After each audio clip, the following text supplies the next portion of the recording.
എന്നോട് സമസ്തേന്ന് തൗഹീദിലേക്ക് വന്നിട്ട് സൗദിയിൽ നിന്ന് ഒരിക്കൽ ഒരാളിനോട് ഫോൺ ചെയ്യണം.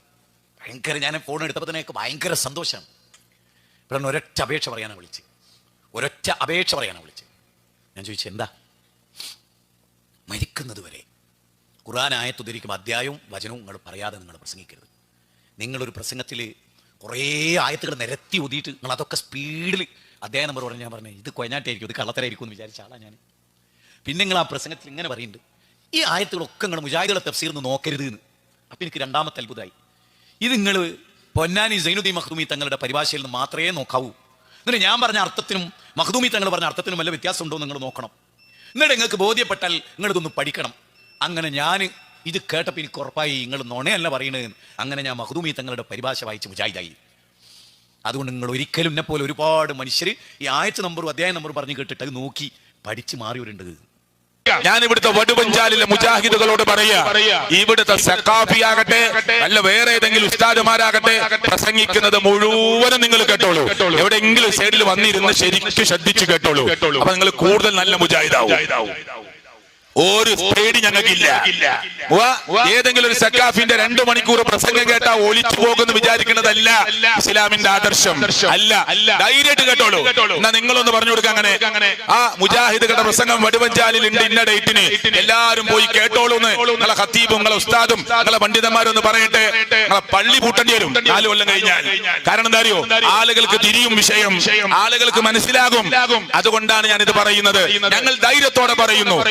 ഉസ്താദിന്റെ പ്രസംഗം കേട്ടോളൂ, പേരോട് ഉസ്താദിന്റെ പ്രസംഗം കേട്ടോളൂ, അലവി സക്കാഫിയുടെ പ്രസംഗം കേട്ടോളൂ, പണ്ഡിതന്മാരുടെ പ്രസംഗം കേട്ടോളൂ. നിങ്ങൾക്ക് ക്ലിയറായിട്ട് മനസ്സിലാകും ആയത്തിന് ദുർവ്യാഖ്യാനം ചെയ്യുന്നത്. ഈ രാമന്തളിയിൽ പരിപാടി സംഘടിപ്പിക്കുമ്പോഴേക്ക് പള്ളിയിലെ ഖത്തീബുമാർക്ക് നിർദ്ദേശങ്ങൾ പോവുകയാണ്. ചില തങ്ങന്മാരെന്ന് പറയുന്ന സുഹൃത്തുക്കൾ വോയിസുകൾ അയക്കുകയാണ്. അതുപോലെ തന്നെ പ്രത്യേകം ആളുകളുടെ അടുക്കലേക്ക് വാട്സപ്പിൽ മെസ്സേജുകൾ പോവുകയാണ്. അസ്സലാമു അലൈക്കും വറഹ്മത്തുള്ളാഹി വബറകാതുഹു.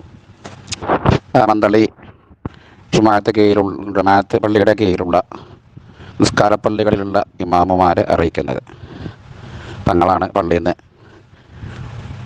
3-ാം തീയതി വഹാബികളുടെ സമ്മേളനം ഉണ്ടല്ലോ, അതിനെ കർശനമായിട്ട് എതിർക്കണം എന്ന് പറഞ്ഞാൽ അതിൽ പങ്കെടുത്താലുണ്ടാകുന്ന ഭവിഷ്യത്ത്, അവരുടെ പ്രസംഗത്തെക്കുറിച്ചൊക്കെ ജനങ്ങളോട് ബോധ്യപ്പെടുത്തിയിട്ട് അതിലാരും പങ്കെടുത്ത് പോകരുത്. പങ്കെടുത്തു കഴിഞ്ഞാൽ അവരായത്തിൻ്റെ തുണ്ടുകളോതി, ഹദീസിൻ്റെ തുണ്ടുകളോതി ബാക്കി ഭാഗം കട്ട് ചെയ്തിട്ട് ഓർക്ക് തെളിവിന് ആവശ്യമായ ഭാഗം മാത്രം എടുത്തിട്ട് ഷിർക്കാണ് അല്ലെങ്കിൽ അനിസ്ലാമികമാണ് സ്ഥാപിക്കാൻ വേണ്ടി പ്രസംഗിക്കുമ്പോൾ നമുക്കും അത് ശരിയാന്ന് തോന്നിപ്പോകും. പക്ഷേ അനിസ്ലാമികമല്ല, ഷിർക്കെല്ലാം തെളിയിക്കുന്ന ബാക്കി ഭാഗത്ത് ആയത്ത് അവർ ഓതൂല, അല്ലെങ്കിൽ ഹദീസ് അവർ പറയൂല, അല്ലെങ്കിൽ ആ ഹദീസിൻ്റെയും ആ ആയത്തിൻ്റെയും പാശ്ചാത്തലവും അതുപോലെ അതിൻ്റെ ആശയങ്ങൾ എപ്പോൾ ഇറങ്ങി, എങ്ങനെ ഇറങ്ങി, അതുപോലെ അതിൻ്റെ ആശയങ്ങൾ എന്താണ് എന്നുള്ള അതിൻ്റെ മുഫസ്സിരീങ്ങൾ പറഞ്ഞ വിശദീകരണത്തിലേക്ക് അവർ പോകൂല. ബാഹ്യമായ അർത്ഥം മാത്രം ജനങ്ങളെ കേൾപ്പിച്ച് തെറ്റിദ്ധരിപ്പിച്ച് ജനങ്ങളെ ഷിർക്കിലേക്ക് അവർ തന്നെ ക്ഷണിക്കുകയാണ്.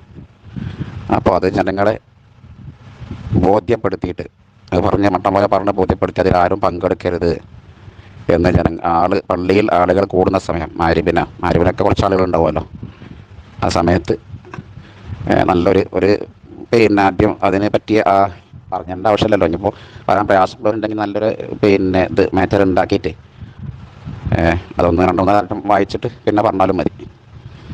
ഓക്കെ, ശ്രദ്ധിക്കണേ, അത് പ്രത്യേകം ശ്രദ്ധിക്കണം. എല്ലാ പള്ളികളിലും ആൾ കൂടുന്നിടത്തൊക്കെ അത് പറയണം, നമ്മൾ കൂടുന്ന സമയത്തൊക്കെ പറയണം. ഓക്കെ, അസ്സലാമു അലൈക്കും.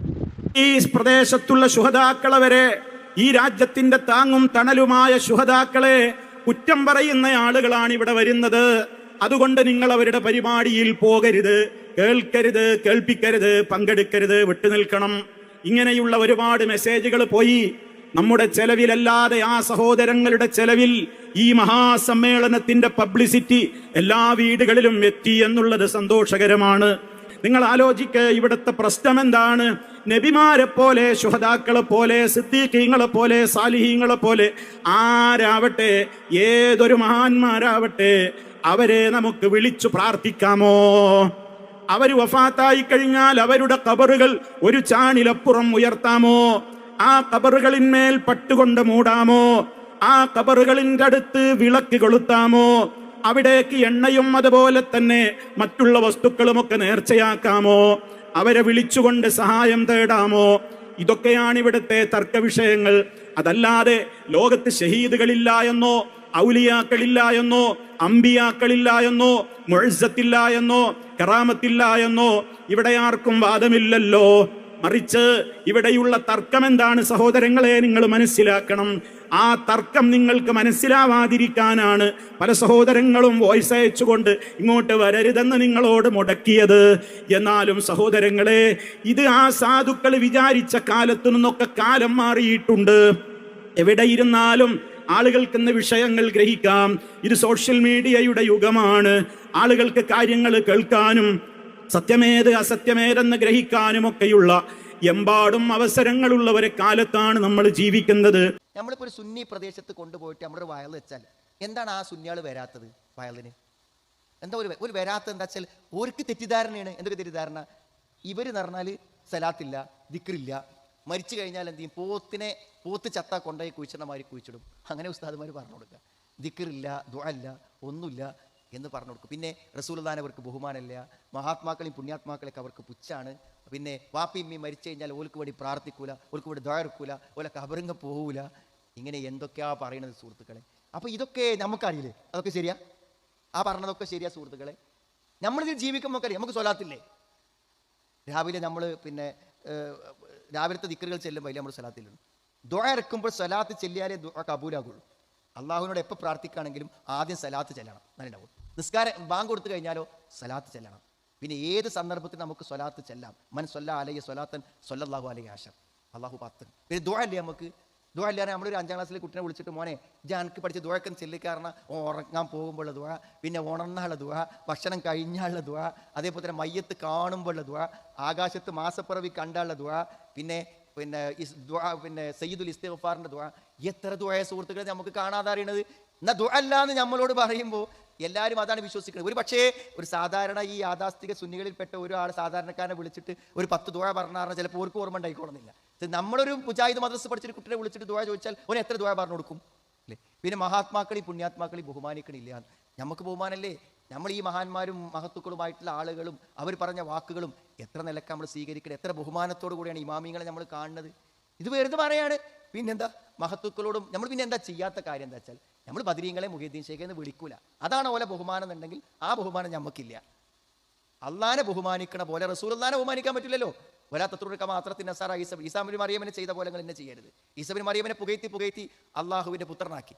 എന്നെ നിങ്ങൾ അങ്ങനെ ആക്കരുത്. അപ്പോൾ പുകഴ്ത്താം, മഹത്വപ്പെടുത്താം, പക്ഷെ അള്ളാഹിന്റെ സ്ഥാനത്തേക്ക് ഉയർത്താൻ പറ്റൂല. മഹാനായി കാണണം, പ്രവാചകനായി കാണണം, മലക്കിനെ മലക്കായി കാണണം. അങ്ങനെ പറ്റുള്ളൂ. അതിനപ്പുറത്തേക്ക് അള്ളായിട്ട് കാണുമ്പോൾ നമ്മുടെ വിശ്വാസം തന്നെ തകരാറായി പോകും. ഉണ്ടാക്കുന്ന തെറ്റിദ്ധാരണകൾ എത്രയാണ് സുഹൃത്തുക്കളെ? ഈ തെറ്റിദ്ധാരണകൾ കേട്ട് എന്ത് ചെയ്യും? നമ്മളൊരു പരിപാടി പ്രസംഗം നടത്തുകയാണെങ്കിൽ എന്ത് ചെയ്യും? ഇവർ ദൂരെ നിൽക്കും. അപ്പോൾ എപ്പോഴെങ്കിലും യാദൃശ്ചികമായി ഒരുത്ത സദസ്സിൽ വന്നിരുന്നാലോ പിന്നെ എല്ലാ പ്രസംഗത്തിനും വരും, എല്ലാ ജുമാക്കും വരും, എല്ലാ നിസ്കാരത്തിനും വരും. അത് വന്നു കഴിഞ്ഞാൽ ഉണ്ടാകുക